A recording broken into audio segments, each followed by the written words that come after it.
Welcome to the Black Girl Burnout podcast. Kelley here, and today I'm excited to bring you our guest, Tara Pringle Jefferson. She is the founder of the Self-Care Suite, which is a digital wellness community for Black women. She's a certified breathwork facilitator, wellness advocate, and her voice has been featured on some of the top magazines like New York Magazine, The Cut, Black Enterprise, and Essence. She currently is releasing her first book, Bloom How You Must. And when I tell you it is a beautiful, beautiful book, one I hope you all can grab a copy of. We're talking about that today. We're talking about the concept of blooming as Black women, how to heal intergenerational trauma, and center self-care. This is a powerful, meaningful, tender conversation that we have that I think is the perfect way to end this year. Let's dive into the conversation. I know you're going to love it.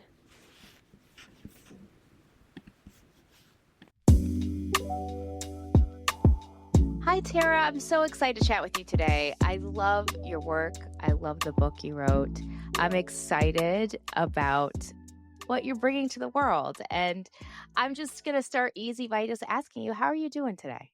I am. Well, let me pause. I feel like sometimes when people ask you that question, you're just like, I'm good. I'm happy. I think today I'm in a really kind of grounded moment, a nice, almost like serene moment, if you will. I had a really great interview yesterday, and it really just reinforced some of the things that I'm hoping to accomplish with this book. So I'm feeling good today. I'm feeling Oh, good. I love that. And I love that this is the type of podcast where people hesitate before they just say that, like, I'm fine. I've had people say, I'm not doing great today, but I'm happy to be having this conversation. And we talk about that. And I love that this is a space where people can be honest and kind of interrogate that question of saying, like, Right. before I say fine, am I actually okay? hmm Yeah, and just bucking up against that reflex a little bit, and that's helpful. It's helpful, and it's really like the crux of what we both talk about and what you do, right? It's like that if we can create that moment, that pause in between things, right? Where people can say, instead of that reflex that so many Black women have, just say, I'm fine. And so many people in general, particularly women, say, I'm fine, and don't unpack, Can move on. right? hmm Really what's going on and live these kind of silent lives of whether it's pain or resentment or just over independence is like, it's so key that we unpack that and we talk about it. And it really does make me think about something I saw on your social media and you've said before, which is that you used to be the acting president. I want to get this quote right, so I'm reading it. You said you used to be the acting president and regional director of Team I'll Do It by Myself. I read that and I was like, I might still be. I mean, I'm trying to unpack stuff, but I might still be. I might be vice president. Like maybe I've done some work. So Yes. maybe I'm not acting president, or maybe I'm just regional director. But I really felt that in my soul when you said that. And so my question for you is, what did it take for you to begin unlearning that concept, to take the pause before you say, am I fine or not, to let people in? Yeah. And I've seen you at the meetings. I've seen you I was hiding out in the I've back. seen I'm you hiding out in the back, but I'm I've there. seen you in the meeting. So hey girl. But what really allowed me to kind of step off that train is, and I have to say, it's twofold. The first part is that I just was really, really struggling. I was in the deepest trenches of burnout that I could imagine. I was really struggling. And it took me so long to really understand that part of the reason why I was so burnt out was because I was doing things by myself that was meant for a team or was meant for a group of people, was meant for a community. I did not want to continue down this road where I just set out. I said, I have a goal to do something. I have a project I want to launch. I have events that I want to host. And I just barrel through like I usually do and plan everything. I'm serving as the event planner. I'm serving as the host. I'm greeting people. I'm running the show. I'm setting up the playlist. I'm the DJ in the back. It's too much. And so I really had to look at where I was. And it was one time that I was like crying in my husband's arms, and he kind of was like, you can't keep doing this. Like, this is a pattern. This is a habit that I'm seeing that you have, where you just go it alone and you try to do everything that you know how to do. But at the end, you're tired and you feel overwhelmed. You feel underappreciated for all the work and energy that you're putting out into the world.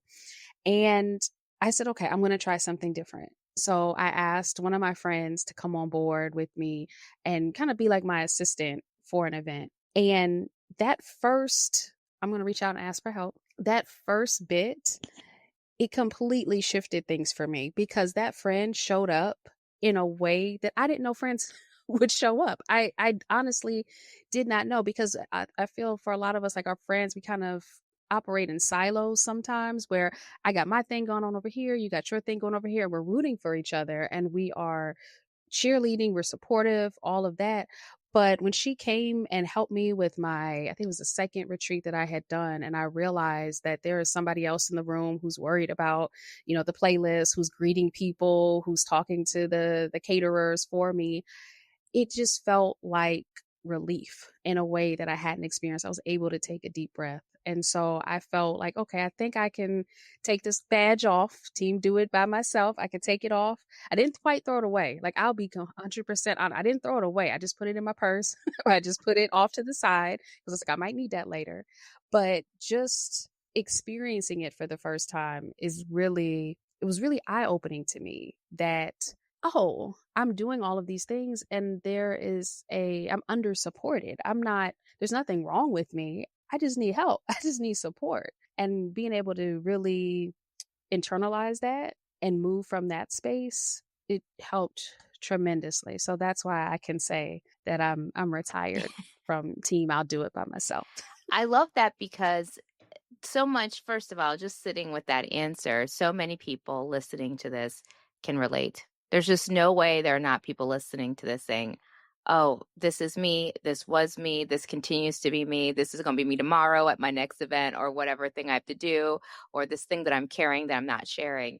And you really did a great job of unpacking what it feels like, what the internal monologue is of someone who's doing it all on their own, right? It's just like you don't even think there's another option.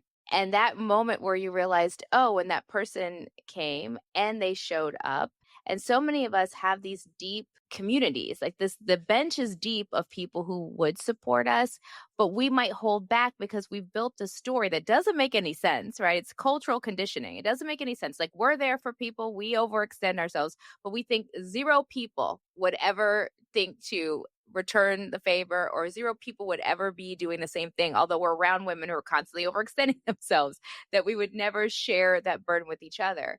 And that you said the word relief. And I think that is a word that very much in my experience is true when I've let go a little bit, when I left the meeting early of us, I'll do it by team, I'll do it by myself, and ask somebody to help me. The feeling is relief. And it's a new feeling. You're like, what's this feeling? Oh, Right. this is new. This is new. Yeah. Never knew it could feel like this. Exactly. I should do this more often. More often, yes. So what does that look like for you now? Like, how do you ask for and get support? That first moment. Now it seems like, you at least you put the badge in your purse. So it might still be hanging out there, but it seems like you mastered a little bit better bringing people in and getting that support. So what does that look like for you now? I have to say, and I actually have a Substack post that I just wrote about this, and the process of writing a book, I think, helped kick that last remaining bit of, I don't like asking for help. I think that it helped kick it right down the stairs because I didn't know before I set out to write a book. I didn't know. I thought that writing a book was more of a small team effort. It's like your agent, your editor. I thought it was like a team of maybe 5. And as I got further and further into the process of writing a book, as I talked to more women who are authors and who have been published and been published successfully, I realized that it's not about a team of 5 of publishing a book. It's about a team of hundreds. Like, there has to be hundreds of people involved in order to make your book launch a success. And so I learned maybe two and a half months ago, I said, okay, I can't hesitate anymore in asking for help. And so I put out a call to my community and I said, who would like to be part of my launch team for this book? Who would like to help me amplify my messages, reach out to your local library, leave reviews, tell people about the book? I'll send you some bookmarks with a QR code. I had to open up in a way that was uncomfortable at first, but I knew that I needed to do this because I wanted to honor the 5 years of work that I put into writing this book and conceptualizing and researching and interviewing.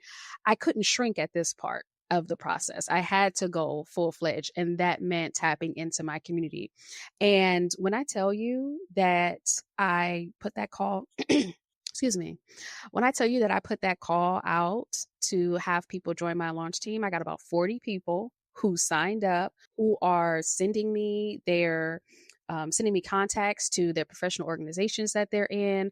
One of the women on my launch team, she's baking cookies for my launch party and sending them. They're going to have like my book cover on them. It's so sweet. It's so sweet. And so I really do feel like when I had a goal that was large enough, that meant this much to me, I could not, there was no way that I could shrink and say, okay, I'll do it by myself, because there's no such thing in book publishing. And so again, I won't say that I'm fully cured. There may still be a little bit of hesitancy down the line somewhere, but this season has taught me so much about what community looks like, what my role in it is, and how community really is mutual, it's reciprocal, and people really do delight in helping. It's not a burden. A lot of times we think it's maybe a burden, or we don't want to, cause anybody any trouble.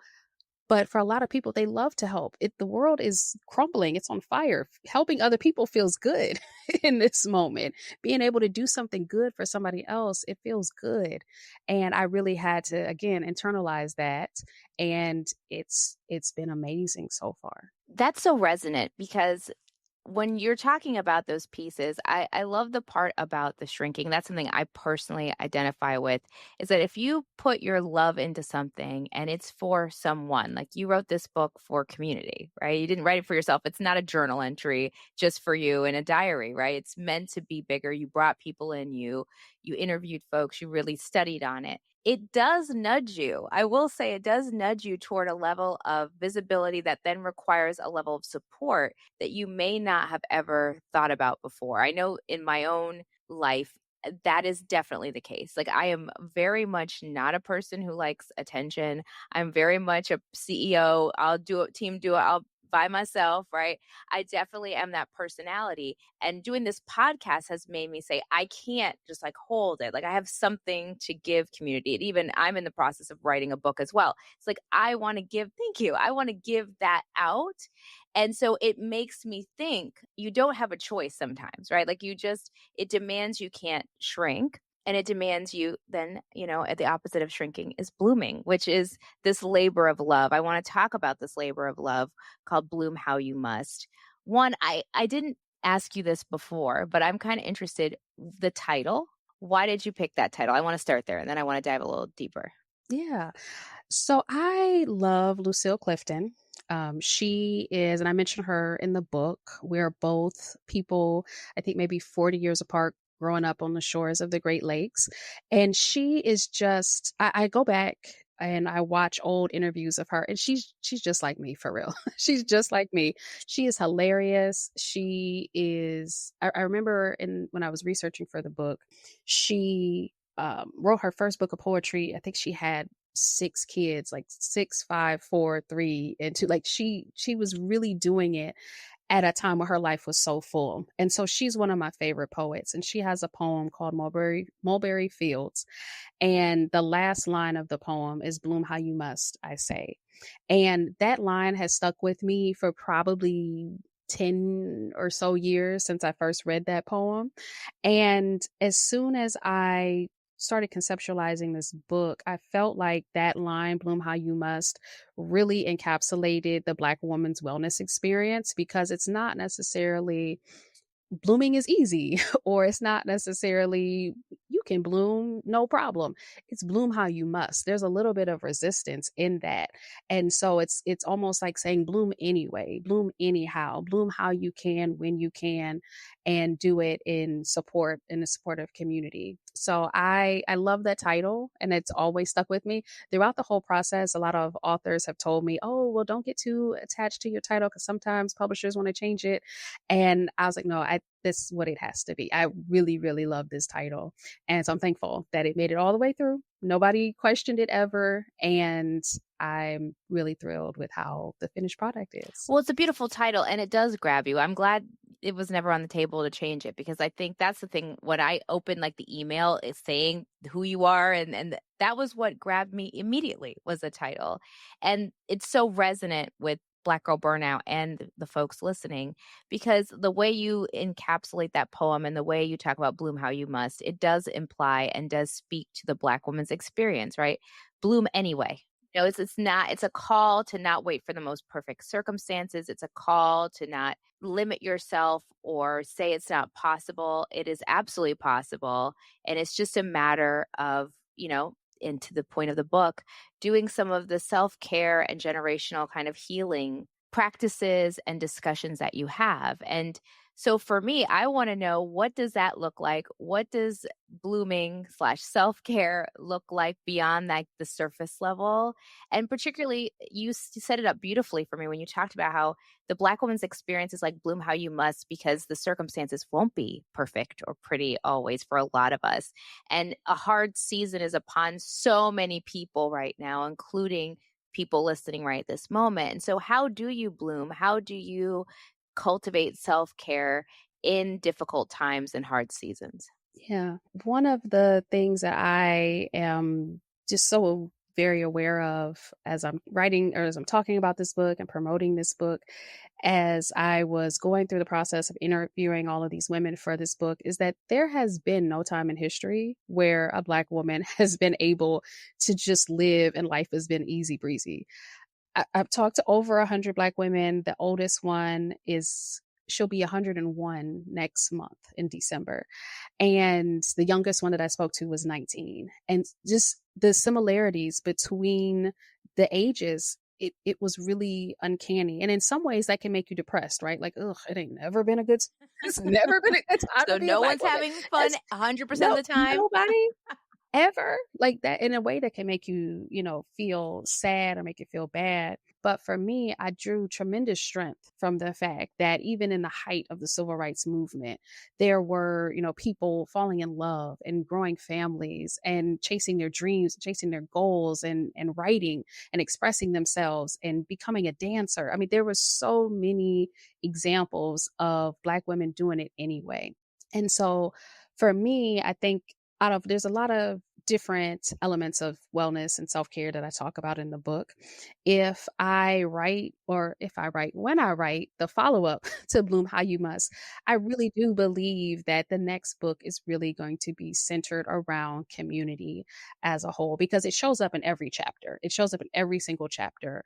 And a lot of the chapters do kind of, weave within each other. You can kind of read it in whatever order you want. There's always this kind of connective tissue. But in this season, in this moment, I think that the beginnings of your self-care practices, habits, everything, it really does happen with supportive community. And I talk in the social wellness chapter a lot about Black women and our need for community, but also our need for vulnerability.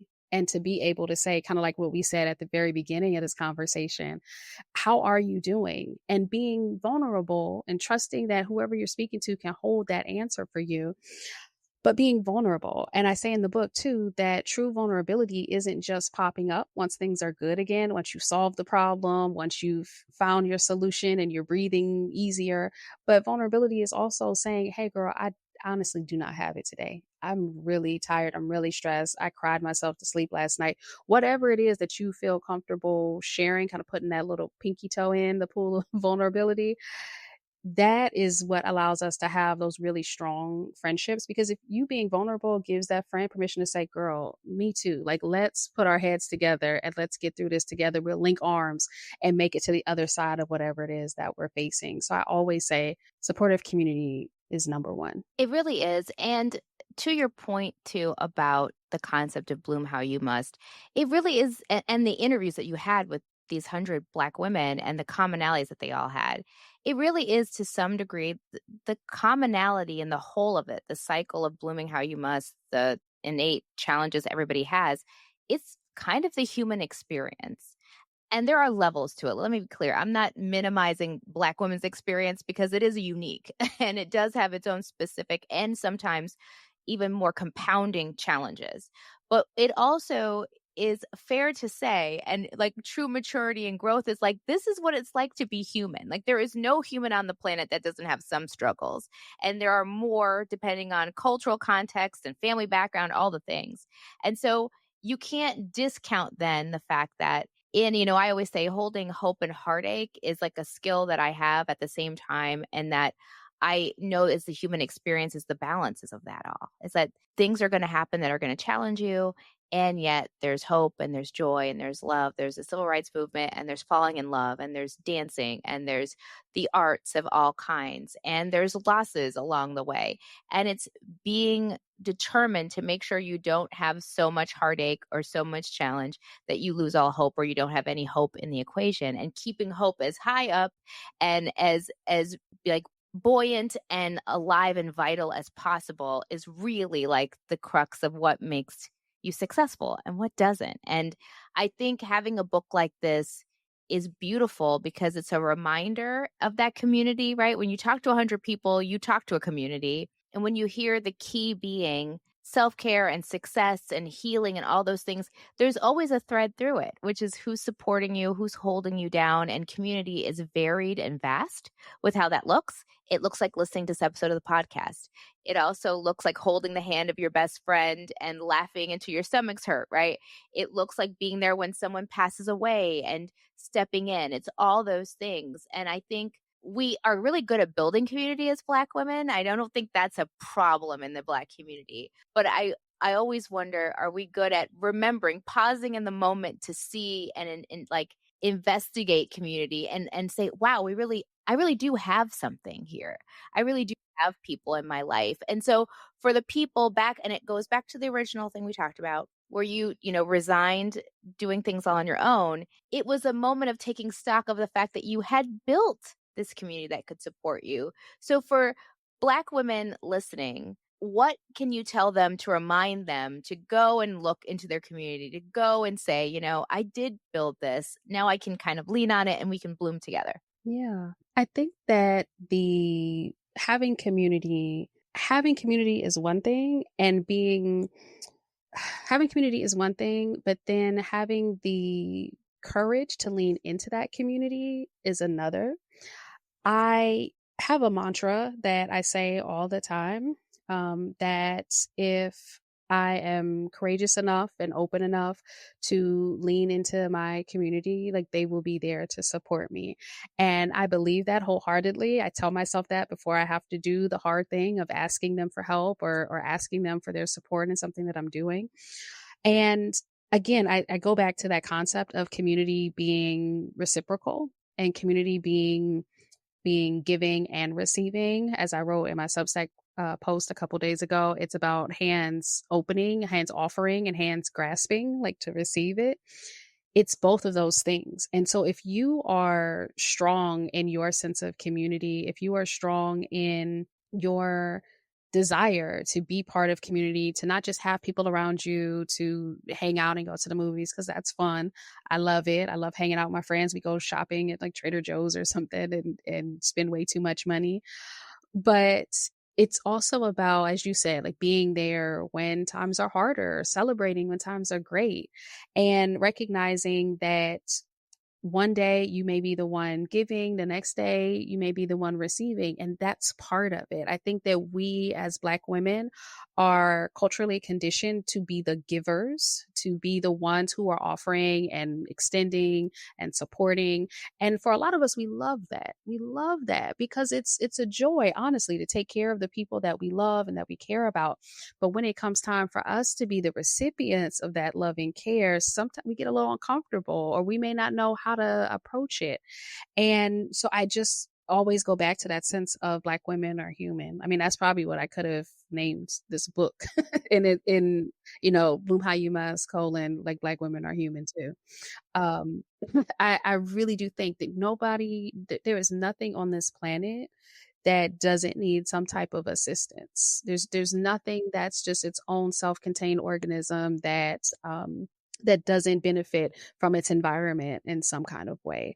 And Black women are no exception. We're no exception to that. And so again, things like listening to this podcast, reading different books on self-care and wellness by Black women, having those real conversations with your friends, it reminds you that not only is it great for you to go out and find that supportive community, invigorate that community that you already have, but that you deserve this type of support. You deserve this type of support. And that's not a message that Black women have gotten as much as they need to, which is why I wrote the book. Because I was like, we gotta we gotta do something. I want you to hear it on every page. You deserve every page. It really is something that Black women haven't been talked about enough, hasn't celebrated enough, hasn't been made to be essential, and it hasn't been taught on this concept of hand offering, hand grasping, because so many people are locked in this. We have a concept here at Black Girl Burnout. I talk a lot about like opting out of struggle, this kind of struggle mindset, this that I have to do it the hard way because it's the only way. I have to do it alone because it's only me. And so many times when we start a wellness journey, the reason why I like featuring books like yours and talking about people who do the work you do is so much along the path of wellness is very kind of superficial work that keeps you kind of like getting a massage, but still hustling hard and hustling alone and pushing yourself and going on a luxurious vacation and coming back and feeling alone and feeling there's no one you can call. It's not that those things on their own are bad. It's just that it doesn't get to the root of what actually makes you bloom. It's like you're on the surface doing these things and they look great. And Instagram has never looked so good. Your feed is gorgeous, but what's going on internally? And so if someone is wanting, in our language, is to opt out of struggle or to stop being rooted in struggle, how can you help them? Like, what kinds of advice would you give that to someone who's like, I'm doing the work, I'm healed, I'm doing the wellness journey, right? I take care of myself. You should see my skincare routine, right? Who are doing things, but still maybe in the mindset of struggle and still rooted in that. Let's talk about something too many of us carry in silence: money. The fear, the shame, the confusion, the pressure to hold it all together when it feels like everything is falling apart. Debt, divorce, caregiving, trying to stretch one check into two. Financial stress doesn't just drain your bank account, it drains your spirit. But you don't have to figure it out alone. There's a place where you can lay that burden down and get real help: the Savvy Ladies Helpline. It's free. Yes, free. You'll be matched with a certified financial expert for a private one-on-one session, someone who will listen without judgment and help you take the next right step. You can ask the hard questions. How do I start building wealth even if I've made mistakes? How do I get out of debt? What happens to my money after a breakup? How do I put more joy into my budgeting? This call could change your life because clarity brings peace, and peace with your money is true freedom. Savvy Ladies is a nonprofit dedicated to helping women, especially women like us, learn, plan, and reclaim control of our financial lives. So please, don't stay in silence. Go to savvyladies.org and book your free session today. You don't have to struggle alone anymore. Help is waiting for you. As someone who suffers with anemia, I know all too well how life-altering iron deficiency can be. Whether it's the overwhelming fatigue, the dry and brittle nails, the difficulty concentrating, it takes a toll.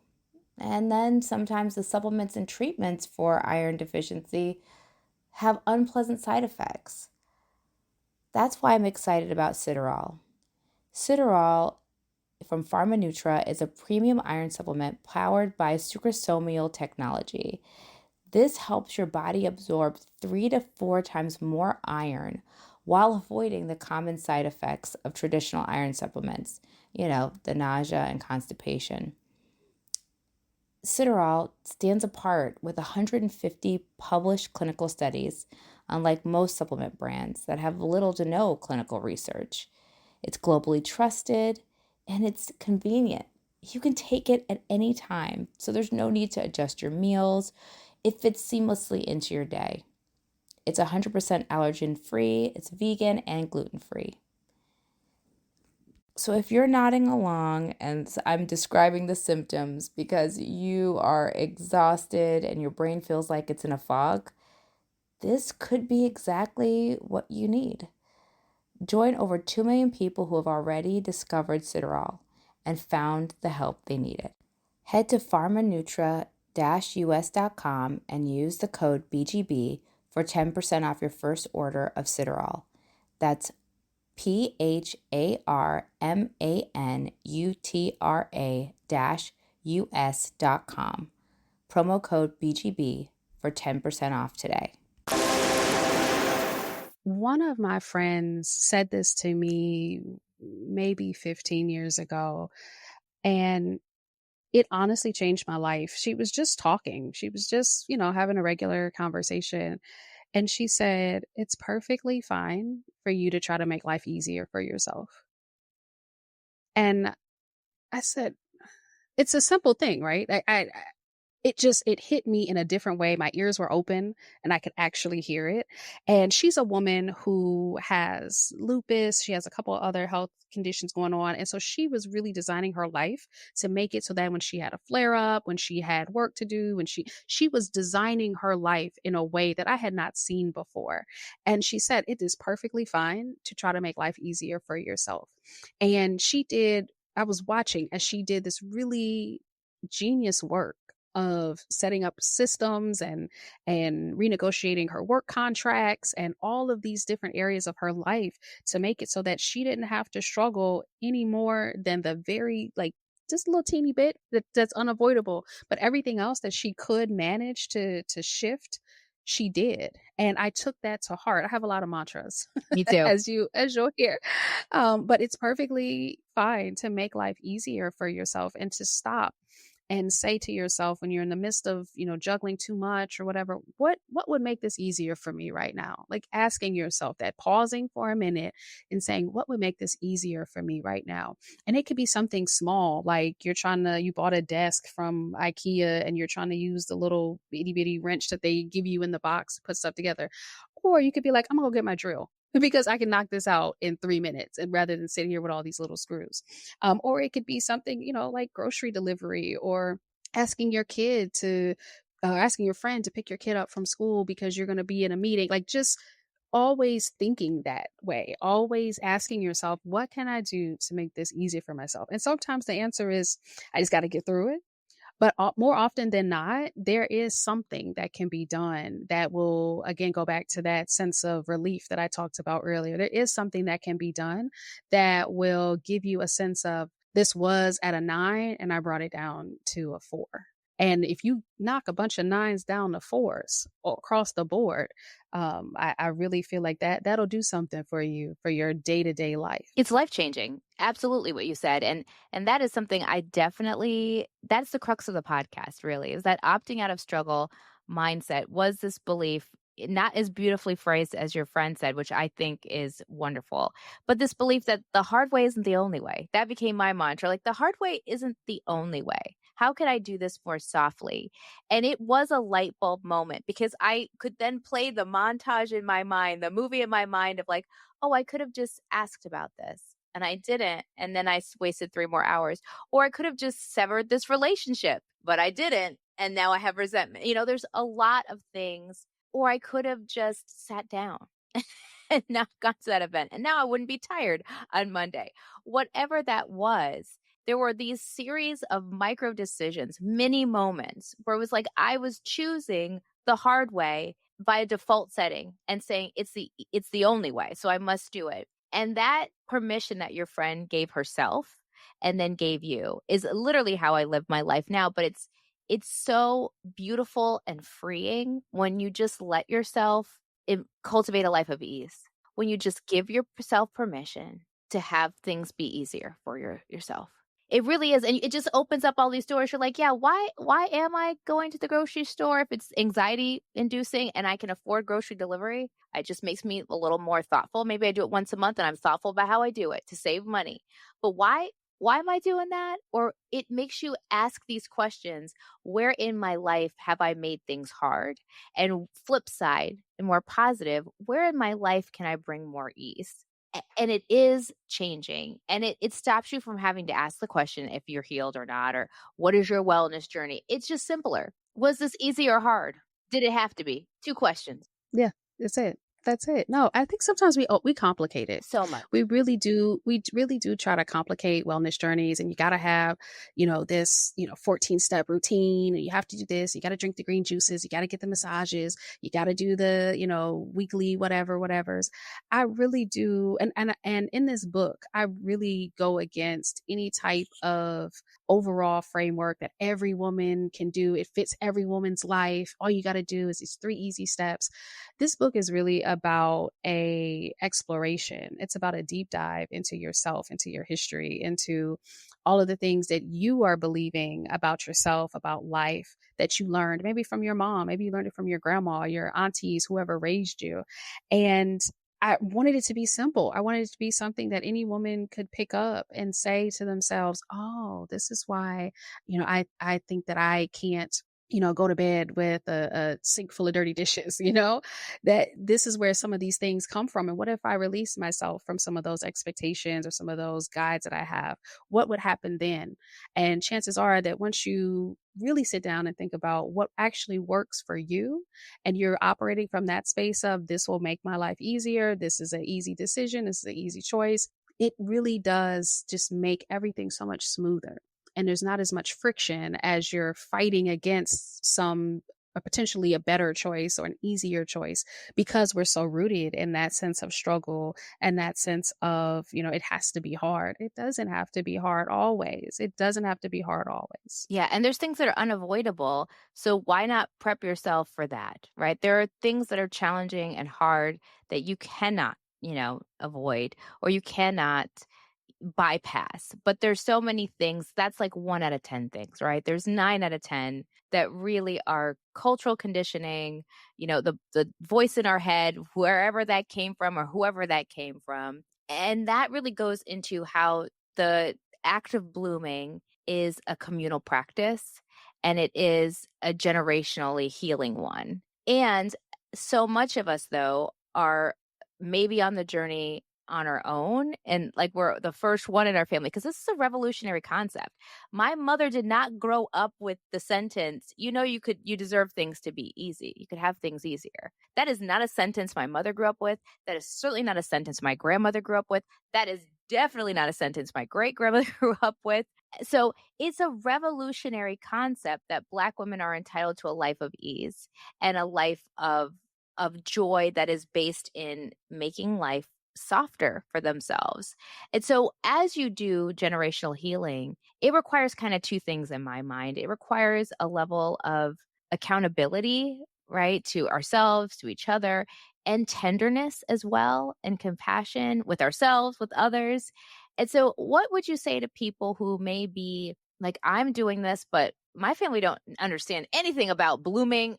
They don't understand anything about making life easy, or I'm still trying to break these patterns. Like how do you extend grace for yourself, extend grace for the family around you, your community, while you are breaking that pattern, while you are embodying that mantra? Yeah.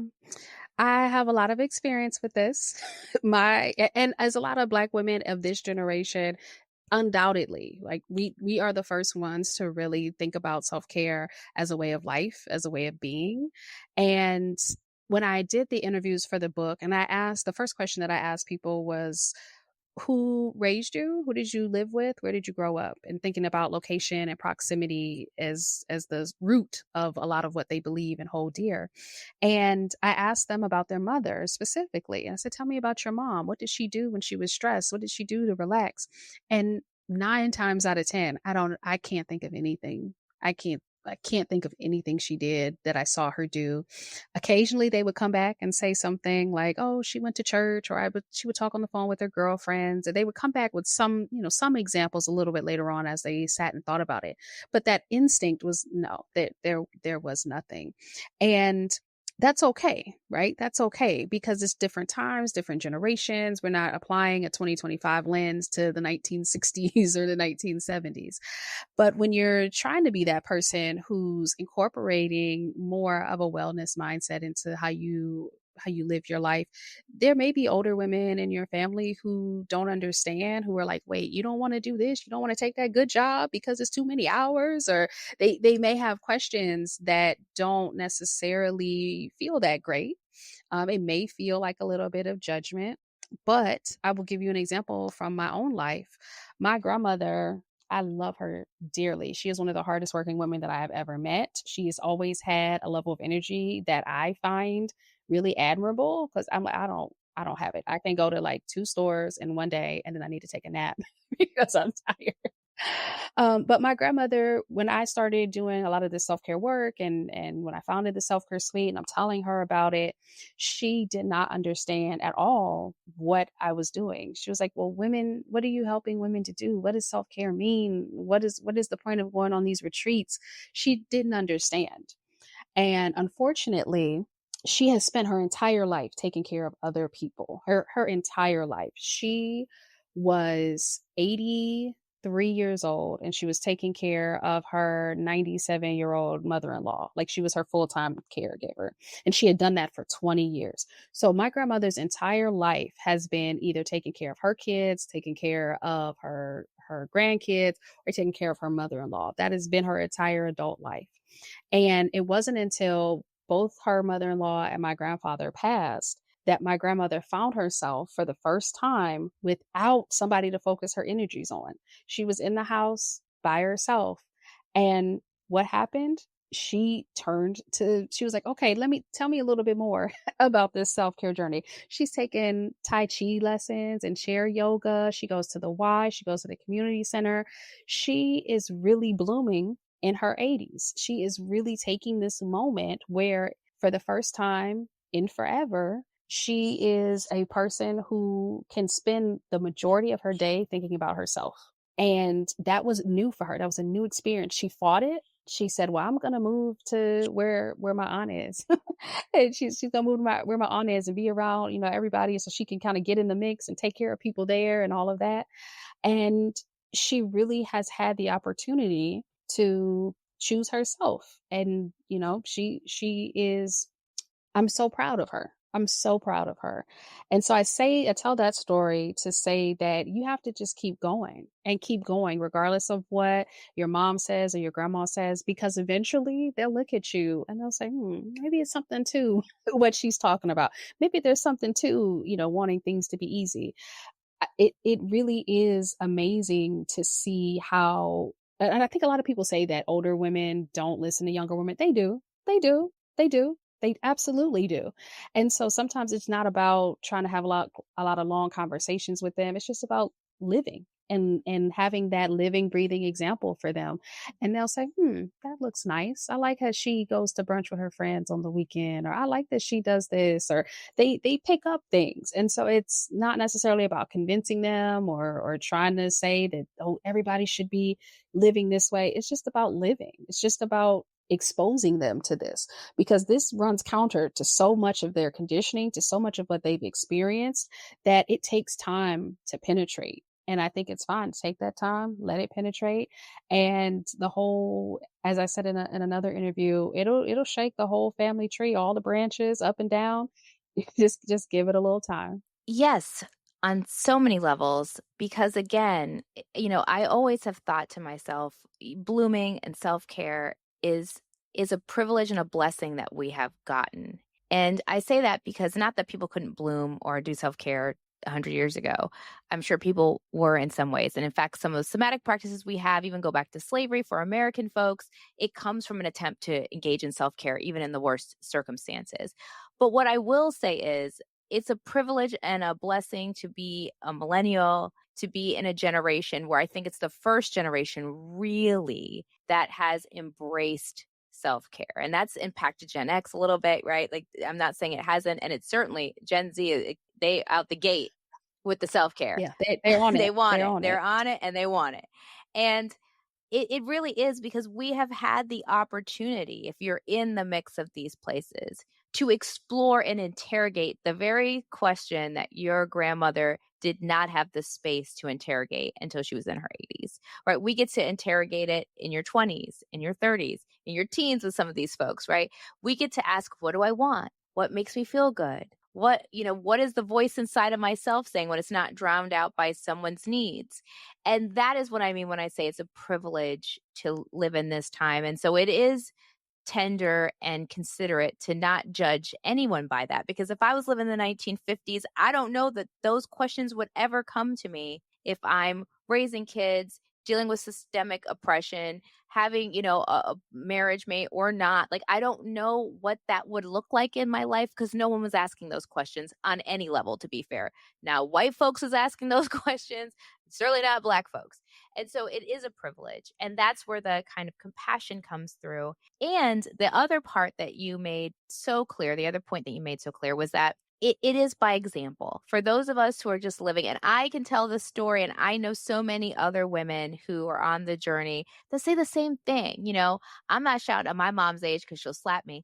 But my mom is also somebody who has become really good with self-care. She's someone who's always taking care of someone. And then I see her doing things, taking care of herself in ways that are directly influenced by pieces of my life, things that she's seeing, the things that she consumes now that become a priority to her. And I know that part of it's because I chose a different way. And I radically say the thing I'm most proud of in my life right now isn't a professional accomplishment, though there's some to pull from. It's that my life centers joy. Even if I'm not joyful every day, what I'm most proud of is that it centers it, is that I'm constantly asking the question, if I'm in the midst of being in the worst mood I've ever been in, is what's going on here? This is not joy. That's even in the conversation. And so when I tell people, if you don't want to do it for yourself, which you should, but sometimes our impulse isn't to do it for ourselves, do it in honor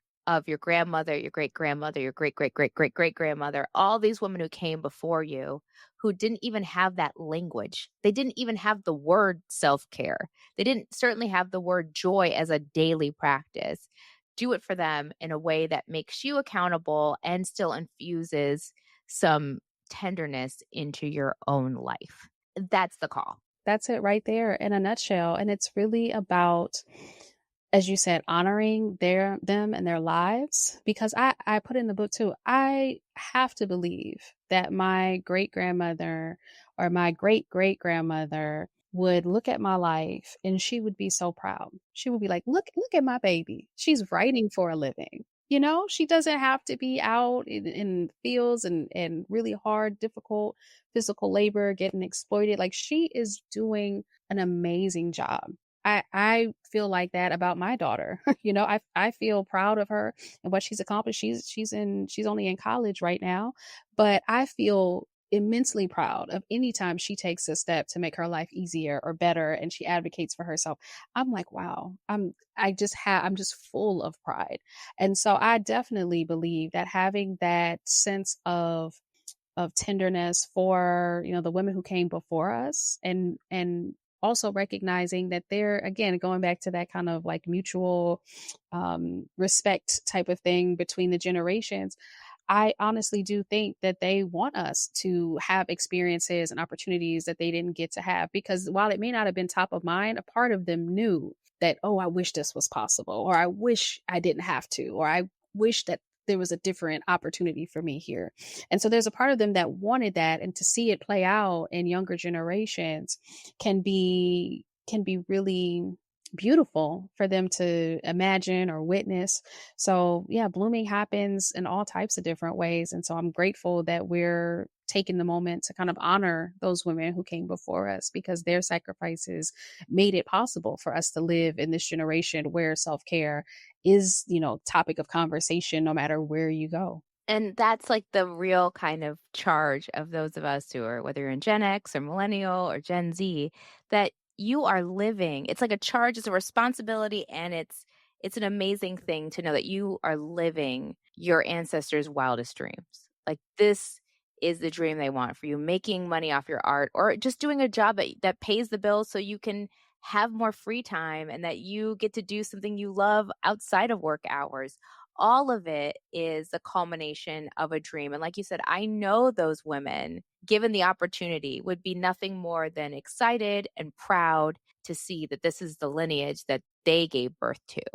And it is a call for us then to honor ourselves, to bloom, where you must or how you must, and to really take to heart the importance of really softness kind of being a strength. And so many of us don't see that. When you talk about strength of Black women and you ask women what makes them strong, they will default to things that are centered around challenges and resilience and overcoming, which absolutely does reflect a strength, but it doesn't really necessarily become a skill set they fall back on, right? If you only think when you're strong, when you do X, Y, and Z, you don't develop the other muscles that I think really reflect strength, like the ability to, when things get, I have a mantra as well that when things get hard, I become soft. It's like in response to that. And so, what practices do you kind of have as we kind of start to close out this conversation?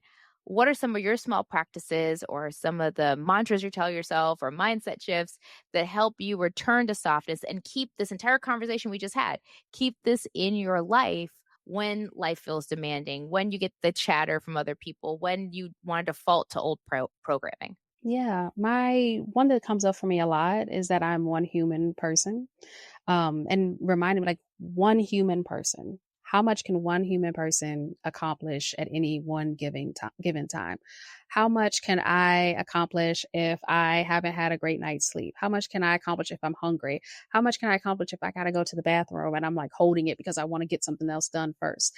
I'm one human person. And throughout the book, I talk a lot about Black women and our humanity because we have been really conditioned to think that conditioned to forget our humanity, or to forget that we are not machines who you can just, put a new battery in and it just keeps going, but that we are human. And so I think often about where my capacity is from day to day. And I think about how much is on my plate at any one given time. And if that plate is too full, some stuff has to go rather immediately so that I can have room to breathe and be the human that I am. And reminding myself of my humanity, reminding myself that I am a person who needs, not just deserves, but needs rest. Like, these are needs. These aren't optional things. These aren't things that I can just put off to a later time, because if you don't give these things to your body will just take them. Your body will just take it as needed. And so reminding women that they are human, and that particularly Black women, that they are human, because all of the conditioning says otherwise. All of the conditioning says you should be able to endure, you should be able to keep going, you should be able to do this. A lot of times also our family has kind of been conditioned to see us that way, to see us as some type of otherworldly people. But we are human. We get tired. We have our bad days. We have our good days. We need help. We need support. And so reminding myself of my full humanity gets me through a lot of hard times, because I say, okay, what do I need in this moment? I'm a human being. I'm one human person. This is too much for one human person to take on. How do I delegate? How do I make it easier? How do I make it so that I feel like I can take a deep breath, not just a breath, but a deep breath, and feel some sense of relief? So leaning into my humanity is what gets me there, like 99% of the time. Beautiful. And I hope people are listening and taking from this that it's okay to lean into yours, right? It's okay to lean into your humanity and to redefine strength in a way that it accompanies ease. It's like you think strength, you think ease. You think the strength is in the fact that I am human and I can do things the easy way, and I can have joy, and I can bloom in all the ways that matter. Tara Pringle Jefferson, this has been a great conversation. And before we go, I always have one question I ask everyone, which is what brings you joy and how do you protect it? Right now, I would say that any form of like creative expression right now is bringing me joy. I have always identified as a writer. And as I have really endeavored on this book process, I've really rebranded to try to call myself a storyteller instead, because that's actually what I like to do. I love to tell stories. And so, really immersing myself in the world of storytelling, whether that's like going to a museum and looking at the pieces, whether that's I'm working on an art exhibit that goes along with Bloom How You Must, and pulling that together, that really brings me immense joy. So, any type of storytelling and being able to, especially storytelling for older Black women, that is bringing me joy in this moment. However, I can do that, it really lights me up because it reminds me of where I come from, and just having that connection to my source, it delights me from the inside out. So that's what's bringing me joy these days. Wonderful. And how do you protect that? How do you make sure that stays something you can tap into regularly? Yeah, it's not even really something that I think about protecting. It's just, I think my life, over because of some of the work that I've done, my life is expansive enough that my joy gets to exist without hesitation, or it gets to exist without me really having to consider, oh, where did you go? Like it's just envelops me in that way. So if I had to say how I protect it, um, is again going back to my capacity, making sure that I'm not so overwhelmed that kind of, how, like the light in your eyes can kind of go out when you're when Oh, you're yeah. overwhelmed and like life is feeling really hard. Trying to keep that light in my eyes, and by, honoring my capacity, honoring the fact that I can't do everything 100% of the time. And so sometimes my 35 that's what it's gonna have to be. Can't do it all always. And so that's how I protect my joys, by giving myself the space and the energy. Because sometimes I need energy to be joyful. I need energy to indulge in these things that light me up. When I'm tired and dragging, it's like, okay, I'm not really feeling it. So I need to protect my energy and protect my schedule in that way. And that gives me more than enough space to stay connected with that joy. Well said. How can we connect with you, Tara? And tell us more about the book. Yeah. So you can find everything about Bloom How You Must on my website, tarapringlejefferson.com. And you can follow me on social. I feel like I'm Where Women Bloom everywhere. So on IG and Facebook and Threads, currently. I think maybe YouTube it's Where Women Bloom, or maybe it's the Self Care Suite. But I am thrilled to talk to you. Black Girl Burnout was one of those podcasts that I told my publicist. I was like, please, please, please, like, can you pitch them? I want you to pitch so that I could go on that show, because I love what you're doing. I love the conversations that you're having with your listeners about our wellness, about softness. And it just seemed like a natural fit for Bloom How You Must. I wrote this book so that I could have conversations in these spaces about well-being and generational healing, and bringing us all along for the ride, One of the artists in the book that I interviewed, Madeline Bradshaw, she has a poetry series, and it's titled Who Flourishes When You Do? And that question really informed so much of Bloom How You Must. It's really about you flourishing, but also recognizing that influence, it will move in both directions throughout the generations. So I'm happy that I got a chance to chat with you and have this conversation. I know your listeners are just continuously blessed by each episode that you put out and all the hard work that goes into it. So I know it's not easy sometimes to juggle all of the things that go into a successful podcast, but I'm really grateful for you and the space that you've cultivated for Oh, us. thank you. And mutual. Yeah. The book, it was not a hard yes. It was an instant yes. I was like, forward to the team. Yes. This book is needed. This conversation that you've been having for years. The book is a culmination of work you've been doing for a while to give full space to the breadth of who you are. But it's needed, and it's beautiful work. It's what we all need to be consuming in these times, particularly. And I could not have asked for a better conversation. And I want to thank you for taking the time to come on the podcast and have this conversation. Thank you. Listen, anytime. Anytime. I'll come back. Yeah.